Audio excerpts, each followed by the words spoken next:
Lecture de la compilation post-mortem des écrits de Ellen G. White intitulée Tempérance. Chapitre 3. Les abus alimentaires mènent à la déchéance. Nourriture et mode de vie. Se laisser aller à son appétit, voilà la plus grande cause de débilité physique et mentale. Voilà ce qui est à la base de la faiblesse partout apparente. Témoignage pour l'Église, volume 1. 478. Nous entretenons la santé de notre corps par ce que nous mangeons. Si notre appétit n'est pas contrôlé par un esprit sanctifié, si nous ne sommes pas sobres dans le manger et dans le boire, notre corps et notre esprit, malades, ne nous permettront pas d'étudier la parole de Dieu et d'apprendre dans les Écritures comment hériter de la vie éternelle. Toute habitude malsaine perturbe notre santé. Le délicat mécanisme de notre estomac s'en trouve lésé et ne peut plus accomplir son travail convenablement. Notre faiblesse devant la tentation et le péché est en grande partie déterminée par notre alimentation. Counsels on Diet and Foods, 52. Une occasion de chute pour Adam et Ève.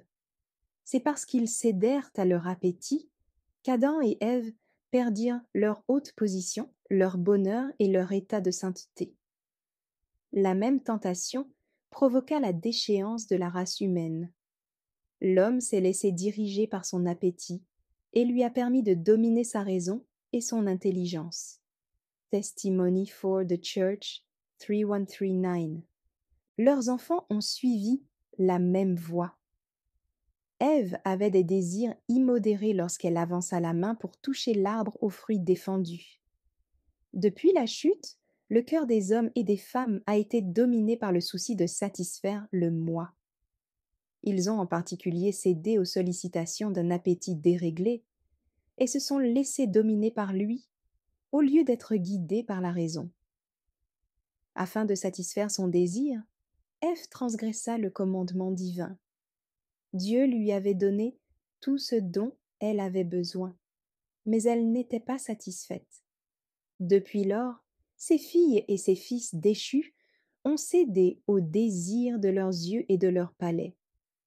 Comme Ève, ils n'ont pas tenu compte des interdictions du Seigneur, ils l'ont suivi dans la voie de la désobéissance, et comme elle, ils crurent que les conséquences ne seraient pas aussi terribles qu'on pouvait le craindre.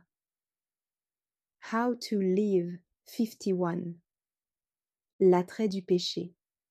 En entourant le péché d'une auréole, Satan lui donne un aspect séduisant et se réjouit lorsqu'il peut maintenir le monde chrétien sous la tyrannie de ses habitudes quotidiennes, comme les païens, et faire en sorte qu'il se laisse dominer par son appétit.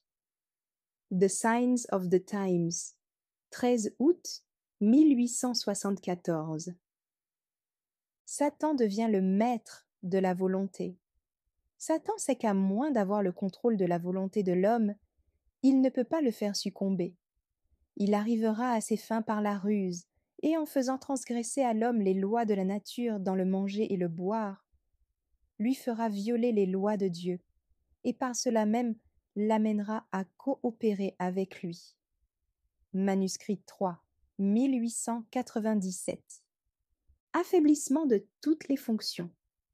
Nombreux sont ceux qui gémissent sous le poids d'infirmités dues à de mauvaises habitudes dans leur façon de manger et de boire.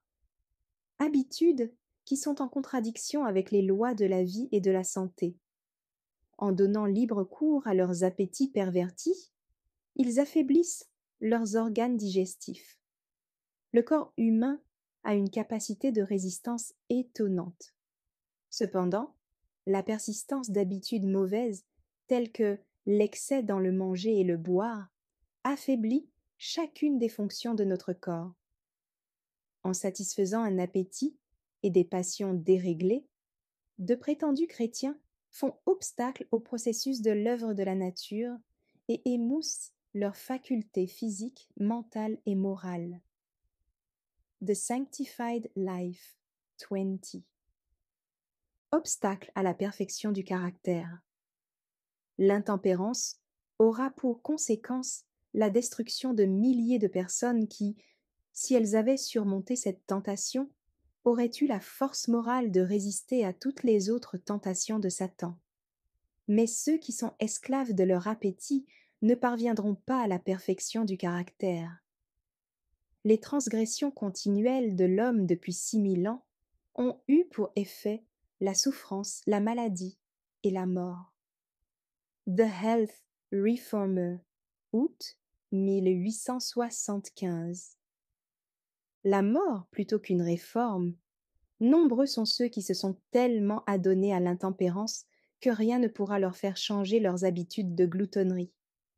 Ils préféreront sacrifier leur santé et mourir prématurément plutôt que de refréner leur appétit immodéré. Spiritual Gifts for 130. Une déchéance inéluctable. Moins les hommes attachent d'importance à leur corps, moins ils désirent qu'il reste pur et sain, et plus ils cèdent inconsidérément à leur appétit perverti. Manuscrit 150A, 1898. Le monde pris au piège. Satan utilise l'usage de l'alcool, du tabac, du thé et du café pour tenir le monde en esclavage.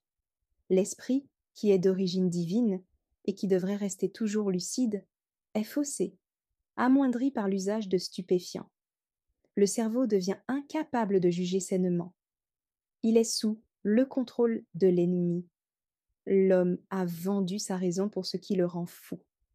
Il a perdu la notion du bien. Évangélisme 529.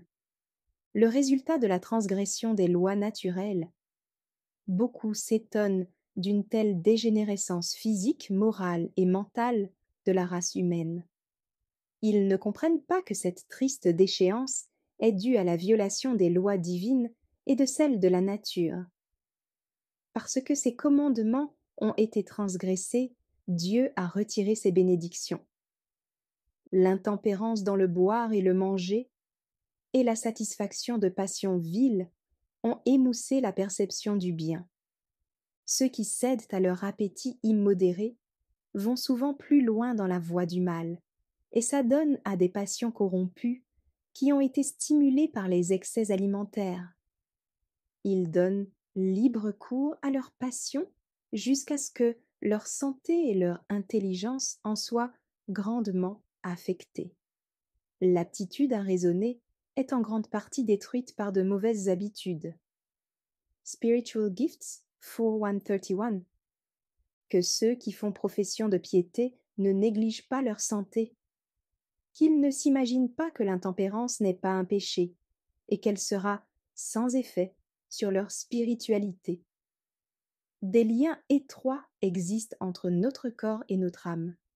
De nos habitudes physiques dépend le niveau de notre spiritualité.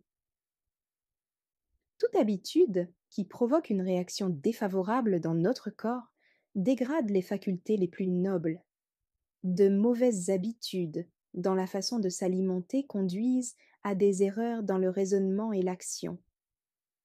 La satisfaction de l'appétit raffermit les tendances animales et leur permet de dominer les facultés spirituelles et mentales.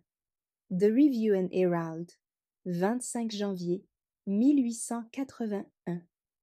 Des vies qui s'achèvent dans la dissipation.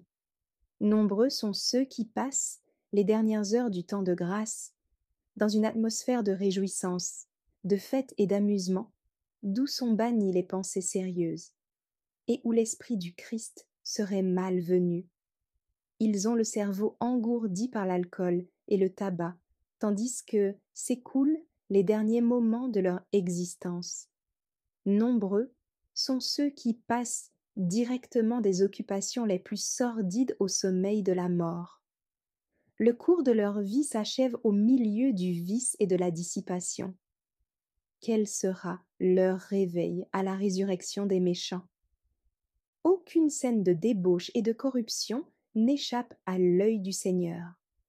Les paroles et les actions de ces amateurs de plaisir sont immédiatement transcrites dans les registres célestes.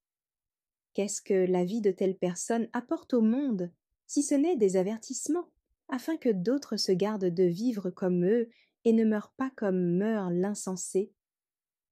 Les signes des temps, 6 janvier 1876.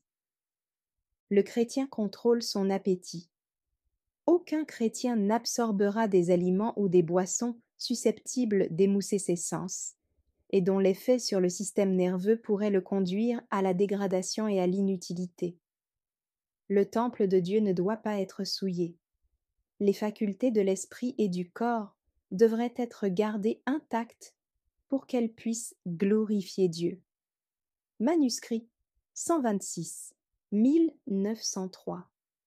Une vigilance de chaque instant.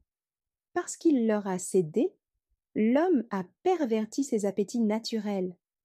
Il en a fait un mauvais usage. Aussi sont-ils devenus des convoitises charnelles qui font la guerre à l'âme. S'il néglige la vigilance et la prière, le chrétien ouvrira la voie à des habitudes qu'il n'aurait pas dû tolérer. S'il ne ressent pas le besoin de veiller sans cesse, ses penchants incontrôlés l'entraîneront loin de Dieu. Manuscrit 47, 1896. La satisfaction de l'appétit s'oppose à la perfection du chrétien. Ceux qui donnent libre cours à leur appétit ne peuvent en aucun cas atteindre la perfection chrétienne.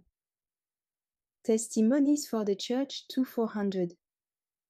L'Esprit de Dieu ne peut pas nous aider à atteindre la perfection du caractère si nous donnons libre cours à notre appétit au détriment de notre santé et si nous sommes dominés par notre convoitise. The Health Reformer, septembre 1871. La vraie sanctification. La sanctification n'est pas une simple théorie ou une émotion, mais un principe vivant qui se manifeste dans notre vie quotidienne.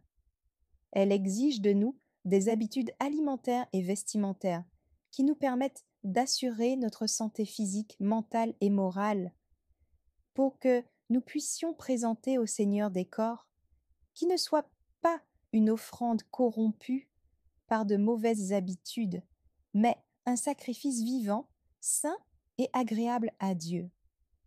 The Review and Herald, 25 janvier 1881. Prêt pour l'immortalité. Si l'homme accepte avec reconnaissance les lumières que Dieu dans sa miséricorde lui donne sur la réforme sanitaire, il peut être sanctifié par la vérité et prêt pour l'immortalité. Mais s'il néglige cette lumière et vit dans la transgression des lois de la nature, il devra en supporter les conséquences. Testimonies for the Church 3162. Merci d'avoir écouté cette lecture. Si vous avez des questions ou des remarques sur le thème abordé, n'hésitez pas à les partager dans les commentaires et notre équipe ne manquera pas de les considérer. À bientôt sur lereste.org.